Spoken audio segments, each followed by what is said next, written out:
Well, here we are. Welcome, everybody, to the Quiet Warrior Show.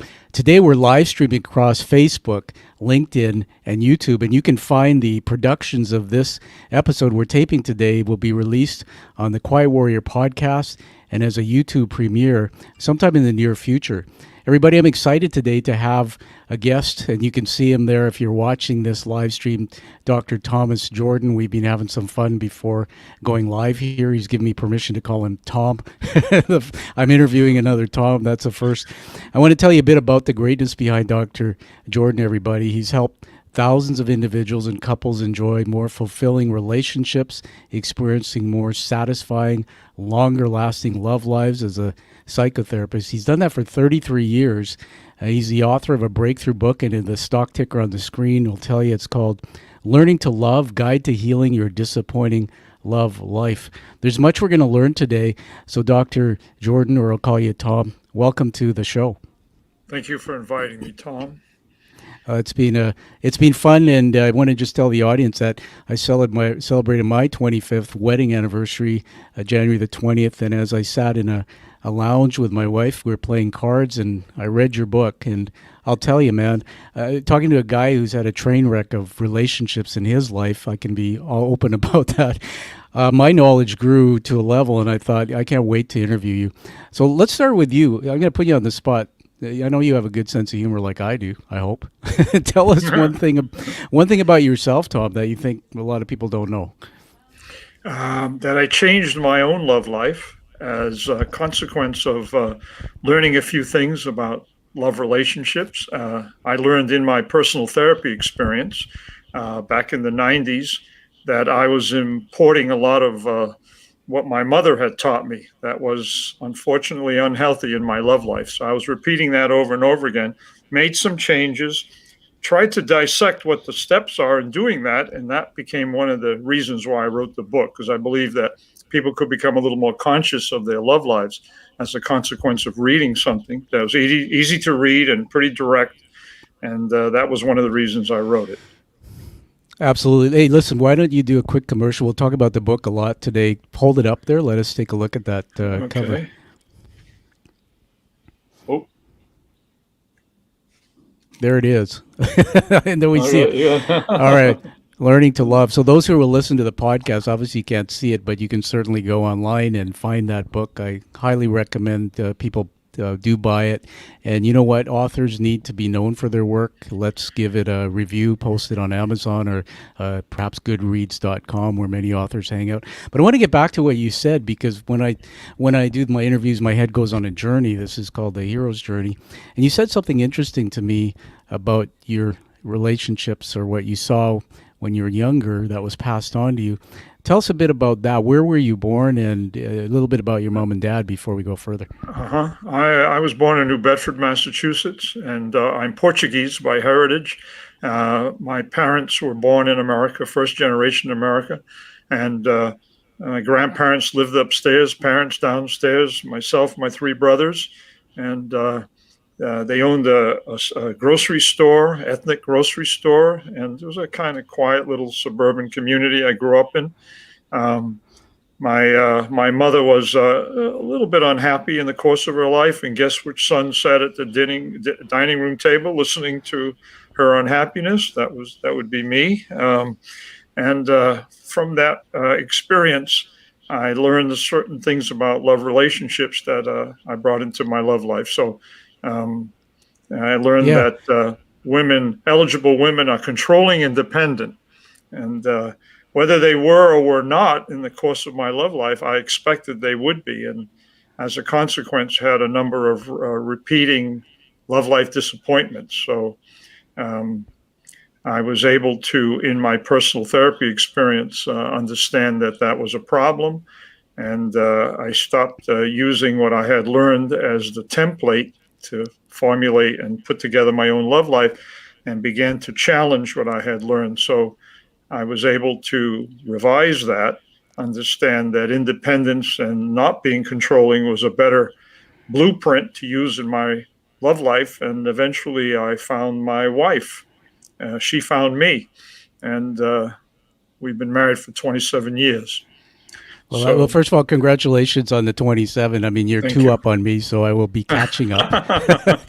And a shout out to a shout out to Victoria from Anna and I. That's a milestone. Thank So you. I want to tell you something that I thought about here when you were talking. That I learned that in the first 10, 15 years, maybe even up to 20, the rational part of the brain isn't developed enough for children to understand the difference between truth or untruth. And Mm, everything I saw in my home, my dad was, command and control, military man, violent dude when he was drunk, tore the yeah. family apart. And I took the brunt of that. But I think one of the things you said, which is a teaching moment, Tom, is words matter. And, Mm, sometimes my parents would be arguing or talking about their unhappiness and didn't seem to really understand that everything they say really registers in my subconscious as thoughts and absolutely. emotions. Uh-huh. So I want to ask you this about love. How do you define love? Define love. Love is an unpredictable, uncontrollable, wonderful emotion that you can't control, so it emerges on its own. It happens to us. Maybe it's one of the last experiences we can't control as human beings, so that's important. And it's mysterious. Um, but, in my book, I right at the beginning, I say this is not a book about love. This is a book about love relationships, the kind of relationships we set up when we fall in love. That we can do something about. Love, well, love comes and goes. Hopefully, it stays when you have when you set up a nurturing um, relationship to contain it, to feed it, to make it grow. So that's my focus is the type of relationships we set up when we fall in love. And the word "in" love, the little word "in" is kind of interesting as well. Um, Yeah, that's People amazing. sometimes say, I love him or her, but I'm in love with him or her. In love. It's like being in something with somebody, and it's Yeah. kind of specialized. There's one person in that bubble. I'm in I, love with so and so. well, no, now you're getting me excited. When I read the book, and by the way, everybody, there it is, proof. And there's a bunch of highlights all throughout this book. Again, going back to my 25th anniversary retreat, I'm in the lounge reading this book. Anna and I are playing a card game, and we pulled one card, and it was one of those games where you pull it, one person answers it, the other one doesn't. Man, Uh-huh. I learned so much about her after 25 years, Tom, because we actually talked. And the thing is, one of the questions led us down a road that wasn't very positive, and I just realized that, man, this is still work. I'm going to read the back of your book here for a moment before I put something out to you. It says, in most instances, repetitive love life experience is replicating some kind of past relationship experience. Seeing the connections between your past relationship experience and what is happening in your present love life empowers you to make the needed changes in your love life. Remember, all of this is learned, so it can be unlearned and something healthier learned or relearned, putting you in control of your love life. Now, this blew my mind, and so I'm going to use me now, if you'll let me, as a guinea pig for the rest of the show. Uh, Mhm. I honestly, I'm putting myself out very vulnerably, but my wife and my tribe know that that's Tommy. That's who he is. So here's some things I read in your book, and so number one is, in my early years, my father left home at an early age. He had multiple affairs, and he was gone when I was 12. So I became the man of the house. I Uh-huh. also, it was I love my parents. They didn't know better. They were in strife, but I took the brunt of, let's just say, physical and the mental uh, trauma from them. I left and I went out in the real world and fast tracked up the corporate ladder. And in my TED talk, I talk about being a self worth chaser, not a success chaser. When I figured that out, trying to search for something I was missing, but I became successful. But in the business world, I started trying to apply what I learned in communications relationships to teams, and I fell down. And the last thing I'll give you is my first marriage. I went into it, and I think I went into it not understanding what love was, but trying to fix a bad situation that the woman I met was in, and I couldn't pull out of it for some 7 years until I finally realized it wasn't healthy. Turn the clock forward, my second marriage, I'm 25 years, something changed, something's different. But throughout my marriage, my wife and I, we call our relationship blood, sweat, and tears. It's actually part of our personality types. We love each other dearly, but she'll say you're controlling, and I'll say you're controlling. And after reading your book, based on the things I saw about abandonment and uh, parental situations that I experienced, talk to me about me and what comes to mind with that in terms Yeah. of this Mhm. story. Number one, thank you for putting your vulnerability out there. You're a brave man. And I Thank you. just remind you that vulnerability and love are very much related. They hang around together. In order to be in love, being open, which is another word for vulnerable, is very important. So, um, first thing I would think about is what your father taught you about love relationships. And that might seem a little odd because you'd hope he didn't teach you much because he didn't know much, as you That's indicated. right. But the way he related to people in the family can be unconscious lessons about love relationships because our love life starts at the moment we're born. Wow. In fact, I would define love life as any and all relationships involving the emotion of love, past and present. So, love life starts from the beginning of life all the way to the end. So, love life lessons can begin right from the beginning of life. How your father related to you and to other members of the family, including and most especially your mother, these are lessons we can learn unconsciously. Um, of course, we can consciously say to ourselves, "I'm not going to be like my father, and I'm going to do something different," and that's Yeah. important and that's good. But there's also unconscious aspects to what we can learn because these experiences we don't know we're learning. We don't know what we're learning when we're young. We're being exposed to an interpersonal situation where things are happening and those things can get into the subconscious brain, as you indicated. Yeah. So he would be one person I would be interested in understanding what impact he had on you and to take a look and see if anything has lingered into your life going forward. And lingering can occur in different ways. We can reenact the unhealthy things we've learned, or we can expect to receive them from the people we find. So it can go either way if you follow me. Yes. Yeah, yeah, Um, absolutely. Yeah, and that resonates. My father, I honored Dad actually by talking about him. He passed away in 2018 unexpectedly from a heart attack. But my dad was 22 years dry. He was on with AA. He became a uh-huh. great man. He did a lot of things in his community, and he became a hero. And what I learned, and I'll just give this up to you to comment on, if in the context of this, me as the patient.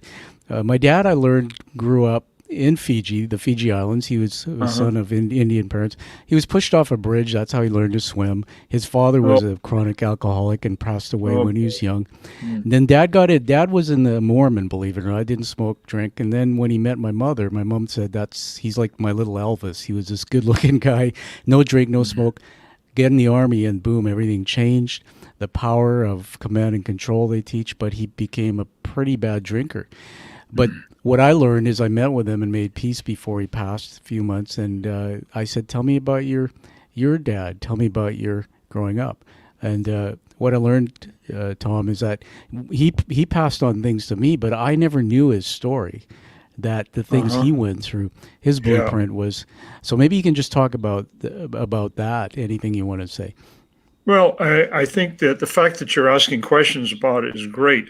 Um, you know, we middle-aged men, I'm a little further along than that, but we middle-aged men, um, middle age is a wonderful time to begin asking questions, and approaching people, our elders, and to get their story. It adds to our fund of information about, you know, life and what patterns might exist in our own life. So that consciousness, that interest in getting his story is very important because it puts in your hands the possibility of picking and choosing. What have I learned from this significant figure, and what's healthy and what isn't? And let me see if I can unlearn what was unhealthy. And I think when a person dedicates a certain amount of consciousness to doing that, they get control over their love life, their Yeah. emotional life to a bigger extent.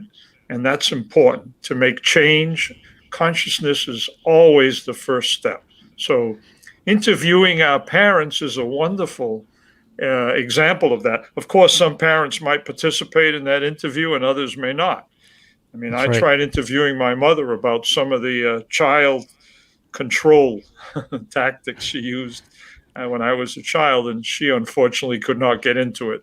She left Of the course. room and went somewhere else. Like, wait a Of course. minute. I'm talking Yeah. about you and my analysis. I want the truth. Okay, but Yeah. I didn't. I gave her a pass. Okay. I Absolutely. didn't pound on the door. I, Okay. I, I, I honor you for that. Everybody, this is a teaching moment that, and what you're hearing here is sometimes maybe the understanding of your parents' relationship may help, but then again, sometimes they're not able to speak to you about that, so you need to just accept that. I want to just say this about a lot of times I meet people that say, they try to cover up. Maybe it's just they're not prepared to be vulnerable. Sometimes Tom, they'll say that privately to me, they're afraid to what their parents will think, but they won't acknowledge that there were issues in the relationship that their Yes. parents. They'll see it, Yes. but they'll cover it up and tell a story that's a fantasy. Just comment on that for a moment. Yeah, defenses are a very important way that we cope with unhealthy things that we may have experienced in life and the unhealthy learning we derived from it. So defenses are very important. But you named another one that I want to add to the list, and that is trying to change partners. Yeah, You mentioned that in your first marriage, changing your wife was a part of what you tried to accomplish.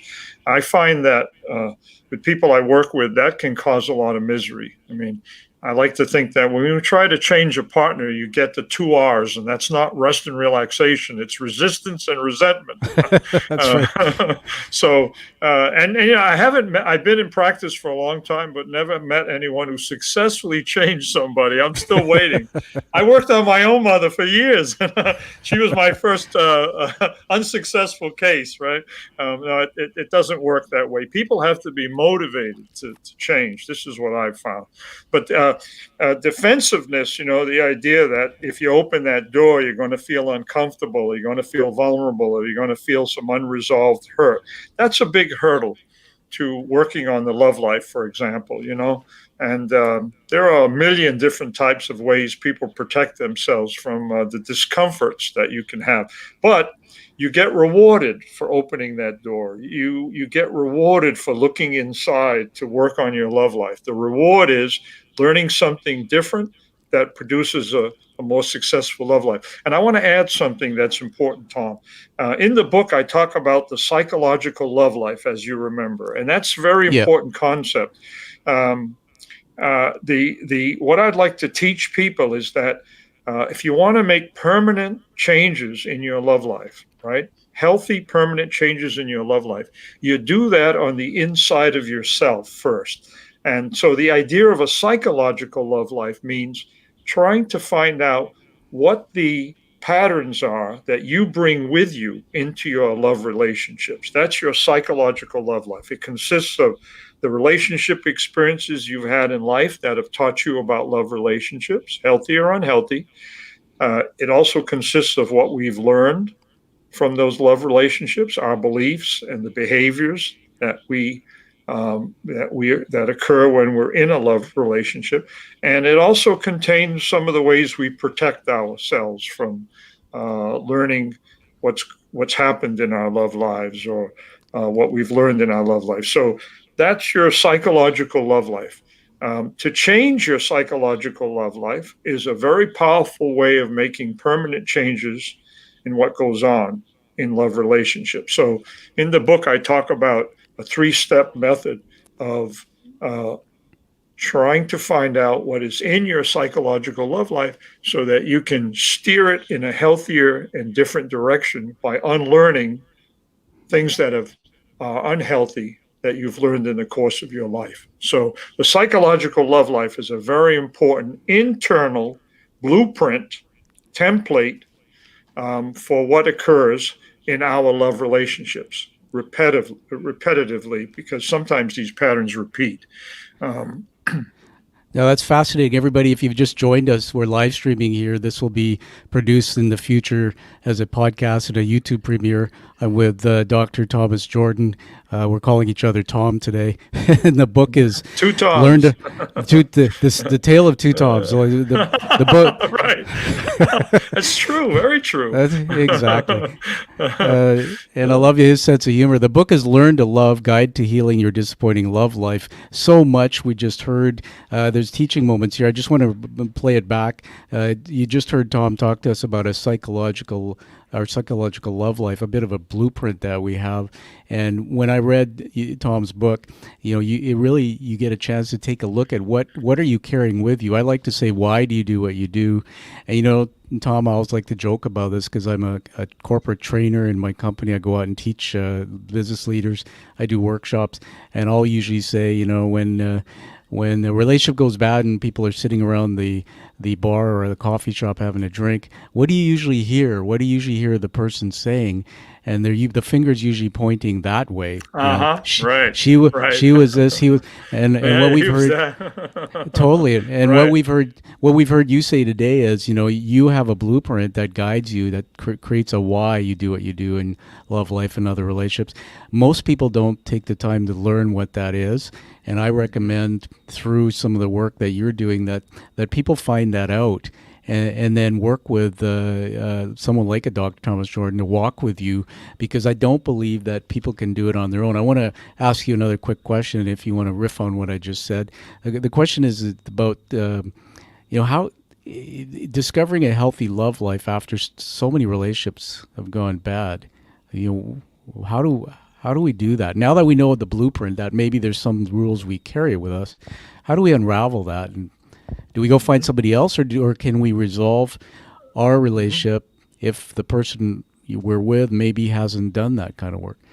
Yeah, I think a lot of people unfortunately jump into another relationship. That's known as the rebound, Yeah. and I don't think that's particularly healthy because chances are you'll carry the same psychological baggage from the previous relationship into the new one. Um, I always tell people that a little time spent looking inward is very valuable. Um, Figuring out what's in the psychological love life, so to speak, to understand what can be changed, what was learned, what can be unlearned. But so that first step, it's a three-step process in my mind. And this is what I talk about in the book, to try to make it a guidebook so that people can use it to think about and begin the process of change. Uh, the first step is always to identify what's in your psychological love life. And a clue to doing that is to look for repetitive patterns that may be occurring and to identify what relationship experiences might have gotten into your love life. For example, if you grew up in a home and you were talking about home where abuse may have occurred, abandonment may have occurred. If you see a pattern where there's finding partners who have difficulty making a commitment, or finding partners who repeat abusive relationship over and over again. These are really strong clues that something was learned unconsciously and is being repetitively replicated in one's love life. So that's the first step, is to identify what are the relationship experiences that may have gotten into my love life and what did I learn from them. And the second step is to interfere with this process. And the wonderful thing about we human beings is we possess the ability to challenge something that may be unhealthy in our experiences. Once we become aware that our psychological love life may have some learning in it that's unhealthy, we can interfere with that automatic replication that takes place.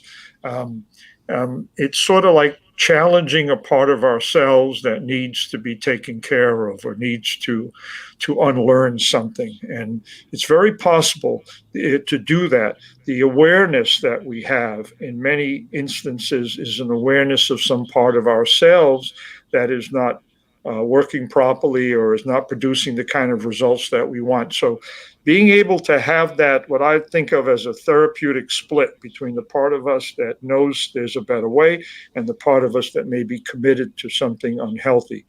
That's the second step.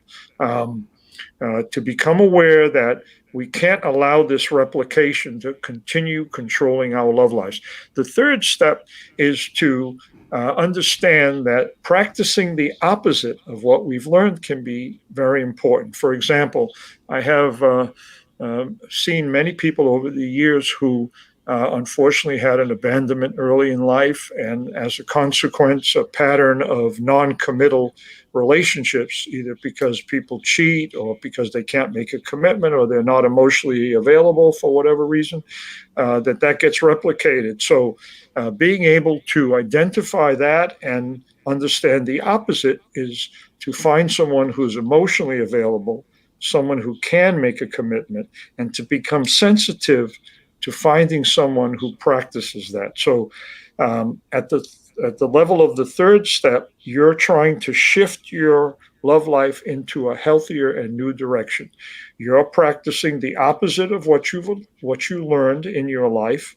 In the case of abandonment, it would be the importance of making a commitment and being emotionally available in a love relationship. And you're looking for someone that practices that very thing in their life as well. Um, and an example that came up recently, can I tell you that? Yeah, Example that came absolutely. up recently, a patient was talking about, patient with two children who was talking about getting back into her love life after a little hiatus, after leaving the father of her children. So she was talking about, a little scary, how do I tell who's a good partner and so on. We came up with a hypothetical. Suppose you had a date with a man who's a single father and he has two kids. And you're sitting at a dinner table on a first date, exchanging experiences, and he's talking to you about being dedicated to his two kids, and he's telling you about them. And you're dedicated to your two kids, and you've told him about them. What's happening at your dinner table is two people who have commitment in their hearts, who practice commitment, are sitting with each other, thinking of the possibility of having a relationship when they've had trouble with commitment in the relationships prior. So it's an example of a good thing. It's an example of finding someone who's as committed as you are. And Yeah. that's a nice new beginning for a love life. That's amazing. I just want to. There's a whole bunch of things. I'm going on a journey in my head here, Tom. A couple of things. My dad. Some of the things we talked about. My dad a lot. I love Dad. Yeah, I miss him. But some of the things I saw as demons, his behaviors turned out to be. I call them gifts. I wrote about this in my book. But in some strange way, I can make a parallel to what you just said. I don't know if this makes any sense. That in some ways when I look at the psychological profile of my life through the eyes of the relationships I had, seeing my parents' relationships, and that almost gave me a blueprint on what not to do, or gave me an awareness of there are some things there. So when I entered into my second marriage, I was very aware of some of those things that would trip me up, and I had work to do. I still do, but it gave me focus. It was almost gave me like a plan that I experienced abandonment. I experienced abuse and control. Now that I understand that, here's the things I'm going to bring into my next relationship. And Exactly. when I found Anna, I found someone just to honor her. My wife's Italian, and the nucleus of the Italian family is the mother. And I mean, man, when I first met my wife, I walked up the back stairs of the Italian home where there was a table with 10 of them. It sounded like 50 outside the room. There was a demijohn of wine and all sorts of pasta, and they were talking and loving and cutting each other off. And I learned through her what having a loving family relationships might look like. And so when she came into my life, she brought certain things that I needed, but there were also things Mhm. she experienced from a traditional controlling upbringing where she was treated Mhm. like, took her identity. She wasn't allowed to be a girl. She wasn't allowed to date. So there Mhm. were things she brought into my life that over time exposed themselves to me as, those are challenges. And so we've both been working on that. So it's pretty fascinating. Everybody, I want to finish with this on this little part of mine. On page 50 or 21 in the book, it says the following 10 unhealthy relationship experiences were the most common: abandonment, abuse, control, dependency, dishonesty, exploitation, mistrust, neglect, rejection, self-centeredness. You got to get Tom's book, everybody, because it breaks down each one of those. And I actually went through and I was able to highlight three that actually were part of my upbringing through my parents' relationship. And then he gives sort of like, I call them the antidotes of, okay, now what do you do and how do you move forward in finding or in your relationship? Pretty amazing. One question I want to ask you as we move to wrapping up soon, Tom, and we'll give you the last word, is this is an awkward one for me because my wife doesn't mean it and people in my life don't mean it, but I've come from a broken childhood, so some would say I was emotionally somewhat broken, and I've developed myself and learned. I see it a lot where people will throw in the face of others their shame. In other words, somebody will read a book like this and then paraphrase it back to the person in a bad argument. Oh, well, you know what, just because you were abandoned by your father, blah, blah, blah. Talk to us about that. Help us understand how to love the other person if you're married to somebody who comes to the awareness that they have maybe a psychological profile that's somewhat dysfunctional. We don't use that against them. I can't heal with that type of energy. My wife and I talk about it a lot, and she's very supportive. Have you come Yeah. across this, or do you have any advice for people?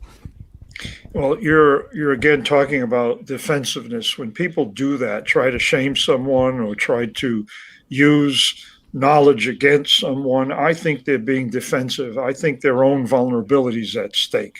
That's where I go in my mind. Um, and if your partner's doing that to you, it would. I think it would be a good idea to think in terms of they're being defensive. They're being defensive. They're concealing their own vulnerability. Let's face it. I mean, to make changes in your love life, there's a certain amount of humility and vulnerability that's required. You have to be open to looking inside yourself.